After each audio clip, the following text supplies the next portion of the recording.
America! My name is Osei-Frimpong, and you're watching the Black Athenians. Today, we're going to talk about a little bit of national news that happened right literally outside the studio door. I shoot this video at Flanagan Studios in Triangle Plaza in Athens, Georgia, and we had a little bit of an incident that was filmed by one of our residents, put on Facebook, and became national news. It turns out one of our Athens finest mowed down one of our other finest, a fellow guy by the name of Timmy Patmon. I met him as Woozy. Apparently his dad's name is Timothy, and there's a Timothy and a Timmy, and I just know him as Woozy. So they mowed down Woozy. I'm going to tell you what that means, but first we're actually going to see the incident. Are we good? How long is it? 30 seconds? All right, so I'm going to tell you what you're going to see. First, you're going to see Woozy, the cop, get in his car and try to mow down Woozy. Woozy's already running past another cop. He's that cop's in the dust, and cop's gonna try to mow down or cut Woozy off. Woozy's gonna give him. They used to call this the Heisman, but I think we're gonna call it the Woozy. He's gonna he's gonna give the car the move, and then cut to the other side, and then the cop's gonna mow him down because it's too hard to catch him. So we're just gonna hit him. I mean. Because he couldn't have just stayed in the car and caught up with just stayed in the car and realized that, oh yeah, I don't get to do that. But he'll get tired eventually. Let's get the video. Go, give it to him.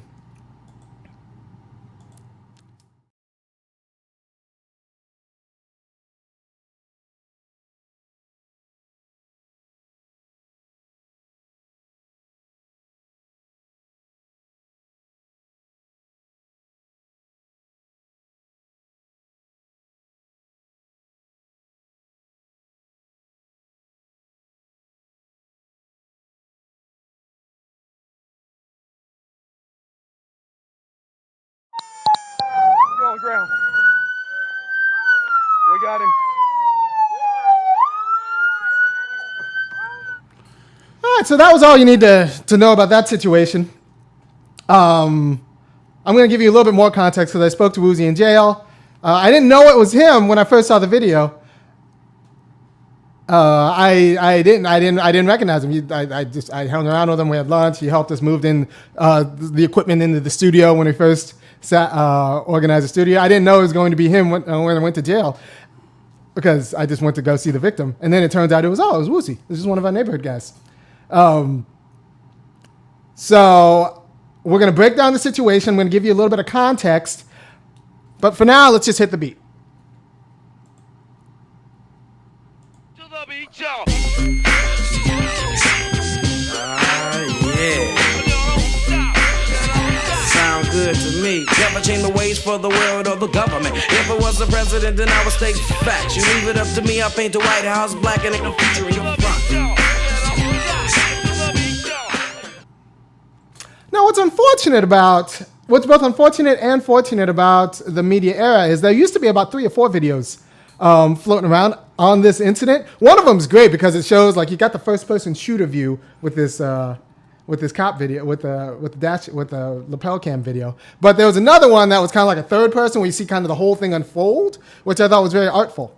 But apparently that video has been confiscated, and the police officer has released this video in its stead.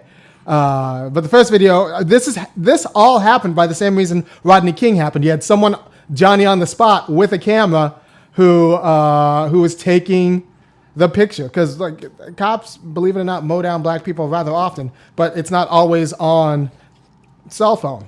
So thank you to the neighborhood person who actually took the initial video and got this around, because without that initial video, nobody knows about this. Nobody knows about this, and then we have a police report that says, Woozy attacked the cop's hood, and that's what. No, I've seen police reports that say he shot himself in the back. There are some strange police reports that exist out there in these worlds. I mean, that doesn't particularly surprise me, and I actually imagine that damaging a police vehicle is probably something they would like to charge him with. Right. They would have charged him with hurting police property. But thank goodness for the initial neighborhood person who got the initial video last week. That's what led to the police reviewing the dash cam, and then eventually the firing of the officer. Right? So what's also interesting about it is the audio kicks into this video way late after the officer gets out of the car. I want to know what the officer is saying as he's charging Woozy down. That's what I want to know, because somehow the audio kicks in later. But I think the officer tried to do what the officer was allowed to do, which is try to cut him off. But then when that didn't work, because it turns out Woozy's rather agile, he was like, well, I'm just going to mow him down. I'm going to hit him because I want him to stop. Remember, this is all for a warrant. This is all for a warrant, or a nonviolent warrant, a warrant for a nonviolent offense. We'll talk a little bit about that later, not really that much. But this is all for a warrant. And remember, I talked to Woozy later the next day. Not that night, the next day. And I found out that, and I did some digging, this warrant is for, like, he was in the car with drugs. Like, whose drugs they were, that's all ambiguous. But, like, he was definitely in the car. I will tell you, I too have been in the car with drugs. So a traffic stop. Never. I suspect some of you people at home have been in the car with drugs. He wasn't driving the car. Like, whether they were his drugs, it was all ambiguous. But, like, he was in the car with a laced joint. Is what we know. So that actually brings me to a very interesting point. So I did a little digging on this. How do you tell it was laced? There's no. What's the field test for it being laced? I don't know. So they must have tested the joint and then charged him after the fact that it was. So for the actual charge is possession of less than a half a gram. That's a half a gram, not an ounce. A half a gram. We're talking about, like he said, Not even a big joint. no. He's talking about a medium-sized joint, like a joint whose the possession of which we don't know, but there was definitely a warrant.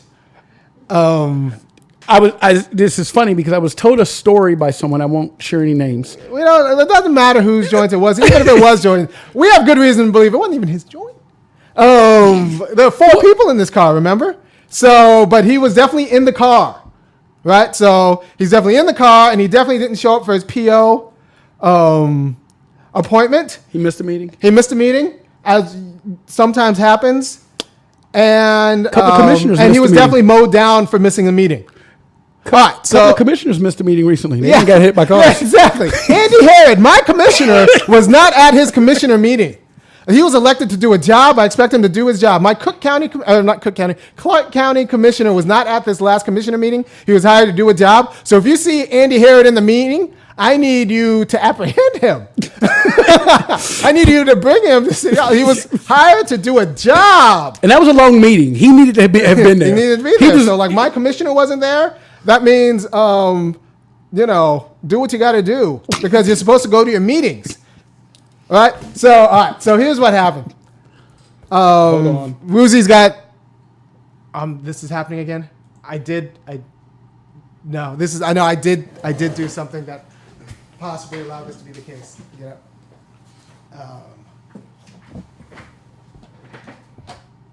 Is it still actually live, Andrew?